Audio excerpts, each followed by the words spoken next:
Hello friends, today I'm going to be sharing with you Hansel and Gretel, and it is a fairy tale. So we're going to continue working on those fairy tales this week, next week, and the week after that. This is actually, this book is written by James Marshall, but he is not the original person who came up with the idea for Hansel and Gretel. So this is just his adaptation of it. Throughout the next couple of weeks, we're going to read a couple of different versions of Hansel and Gretel and find some different people who wrote that book as well. So this is just going to be the first one. It is our introduction. Hansel and Gretel, retold, that's kind of what that means. He was not the original author. Retold and illustrated by James Marshall.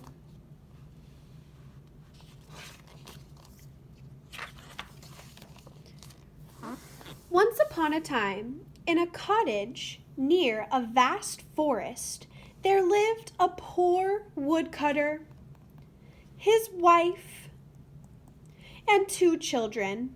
The boy was called Hansel and the girl Gretel.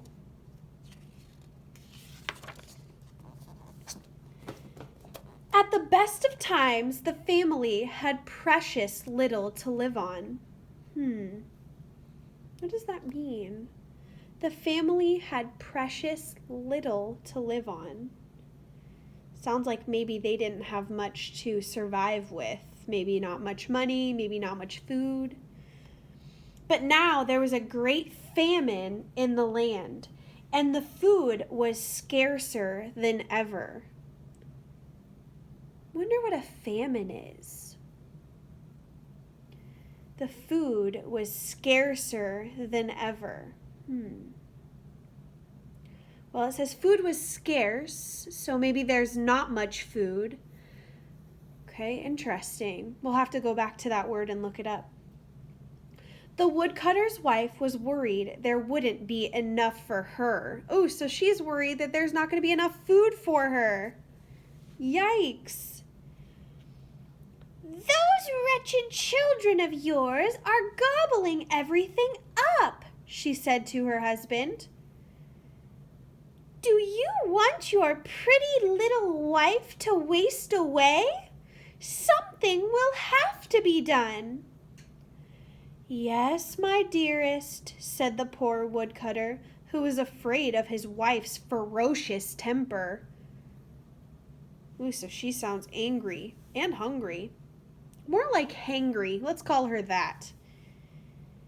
She doesn't like us, said Gretel. Yes, she does, said Hansel, but he didn't mean it. Could you imagine overhearing your parents talking about you like that? Or any adults talking about kids like that? Man. One night, when the woodcutter was tossing and turning and worrying about how to feed his family, his wife revealed a plan. Listen to this, she whispered into her husband's ear.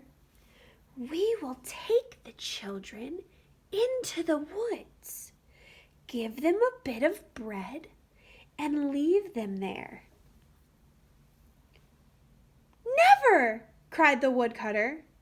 But his wife badgered and badgered. I wonder if that means she kept on trying to get him to do that. Badgered and badgered. My poor children, cried the woodcutter. I know what's best, you dolt, said his wife. Oh dear, whispered Gretel. Don't worry, said Hansel. I'll take care of this.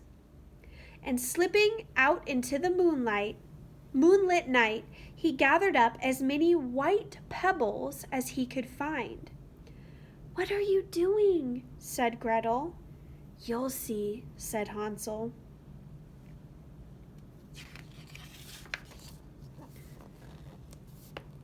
Up, you lazy bones! Cried the woodcutter's wife early next morning. It's time to go to the forest to fetch wood. And she gave Hansel and Gretel a crust of bread. Save it for lunch. It's all you'll get the family set off. Uh-oh, I don't have a good feeling about this. What about you guys? Yikes. In a short while, Hansel stopped and turned around. So, he did it again.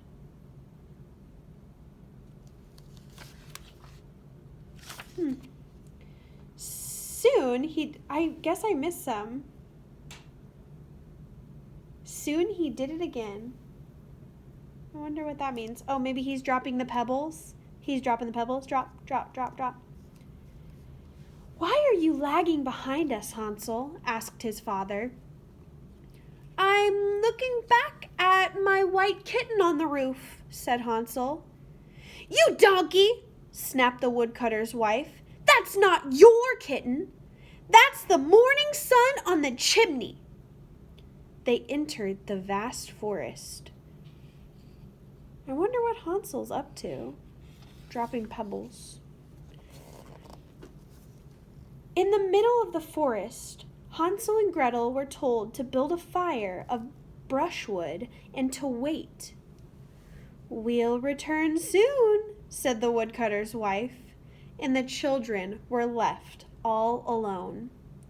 They heard the sound of an axe chopping wood, and they thought their father must be nearby. But it was really a bout he had tied to a dead tree being blown about by the wind. I wonder what a bout is. We'll have to look that up.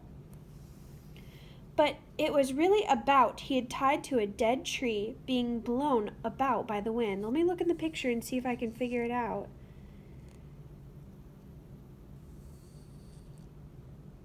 I don't know what he put in the tree, but it was really a bout he had tied to a dead tree. Interesting. All right, well, we'll keep reading. At midday, they ate their bread and waited patiently. The afternoon slowly passed, but no one came. Finally, the children closed their eyes and went to sleep. When they awoke, it was pitch black. Are you frightened? Said Gretel. Of course not, said Hansel. At least they have each other, right? When the moon had risen, Hansel took Gretel by the hand and showed her how they could follow the trail of white pebbles. What a clever brother I have, said Gretel. It took them the rest of the night to get out of the forest. Ooh, that was a good idea, dropping those pebbles as they go. When the children arrived home at daybreak, the woodcutter's wife was shocked and infuriated, although she quickly pretended to be glad to see them. We thought you were never coming back, she said. Look at Hansel's face. He's like, Hansel and Gretel believed the worst to be over, but soon there came another famine. So they're going to be hungry again. And the woodcutter's wife began to fret. There's hardly enough for the two of us to eat, she told her husband. We'll simply have to take the children back to the woods. Not again, whispered Gretel. Don't worry, said Hansel.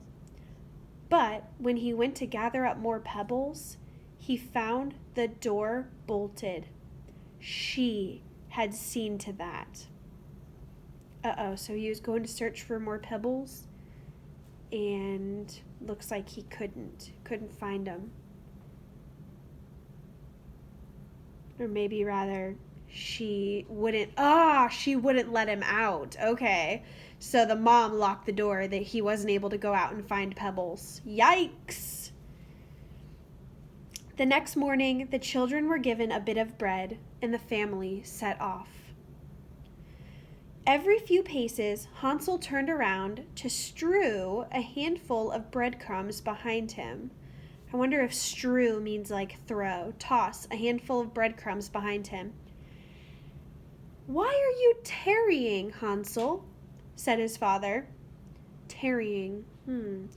Well, he just asked why he was lagging behind us, so I wonder if tarrying kind of means the same thing. Why are you dawdling? Said his father. I'm looking back at my white pigeon on the roof, said Hansel. Simpleton! Cried the woodcutter's wife. That isn't your pigeon! That's the morning sun on the chimney. I think she's trying to call him dumb by calling him simpleton. Yikes. She's not a very nice lady, is she? And poor Gretel, being dragged along.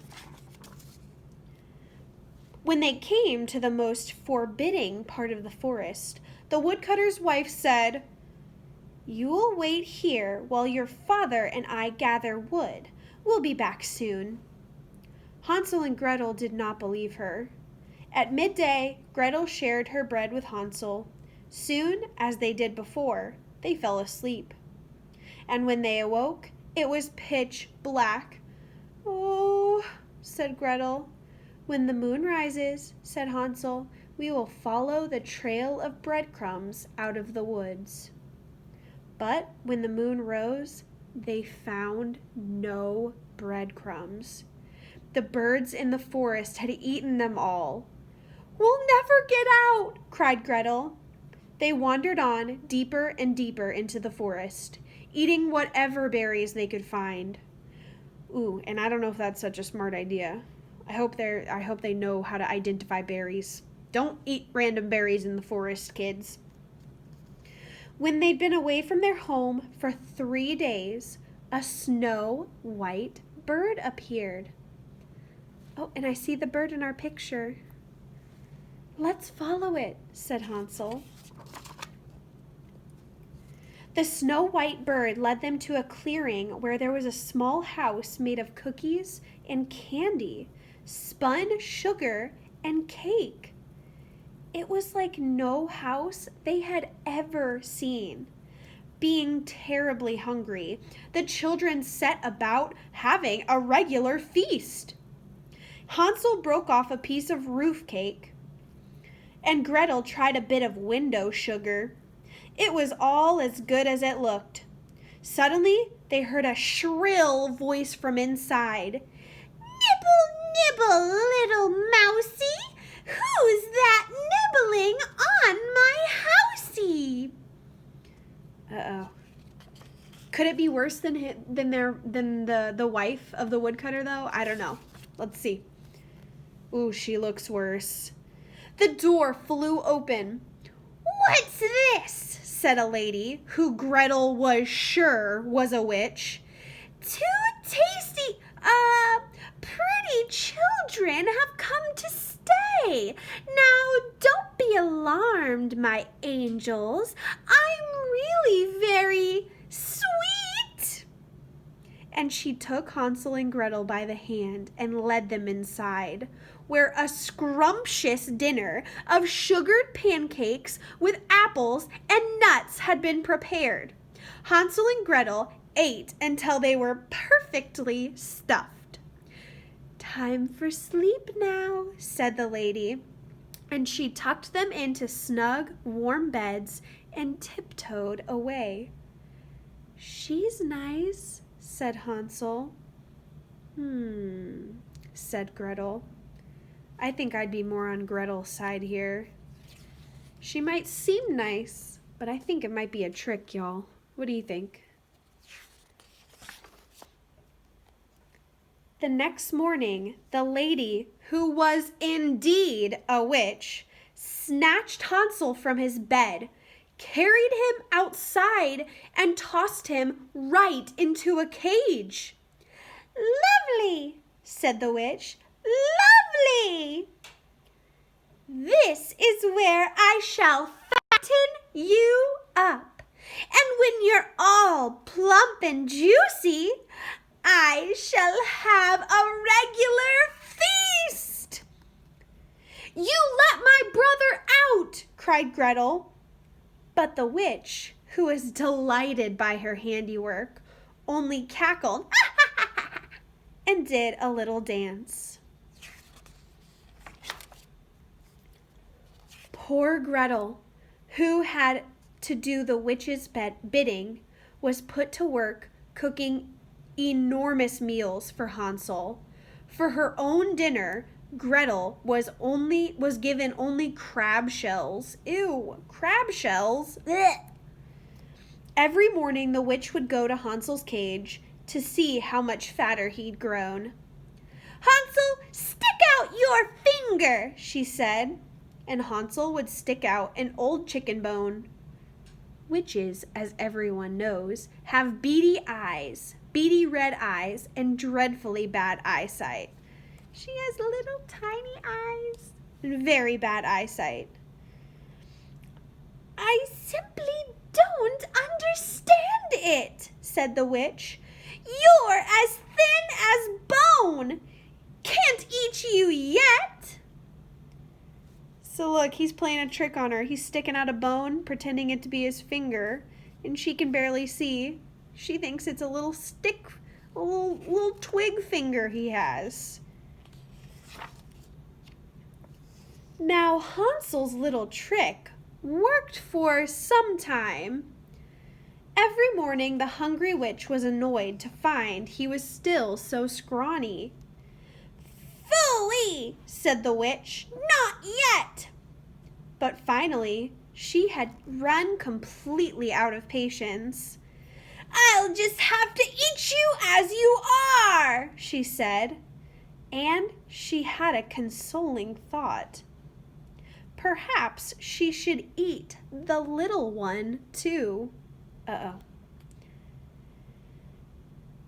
"Gretel, dear," she said, "would you please peek into the oven and see if it is sufficiently hot?"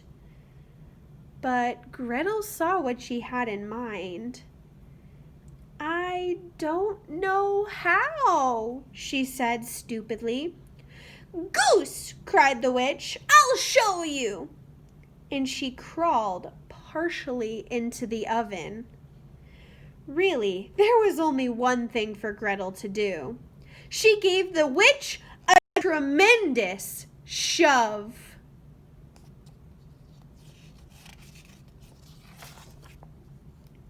The horrid witch roasted to a regular crisp. "We're free!" cried Gretel. "The witch is dead!" Hansel flew out of the cage like a bird.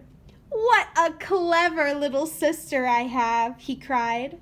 Together they explored the witch's house, where they found boxes and boxes of precious gems and gold coins.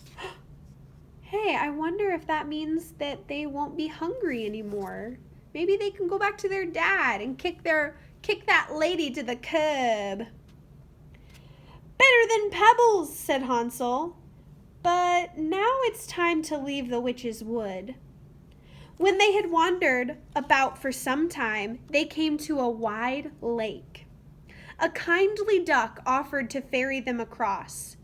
As they neared the opposite shore, Gretel was sure they could see their father's house in the distance.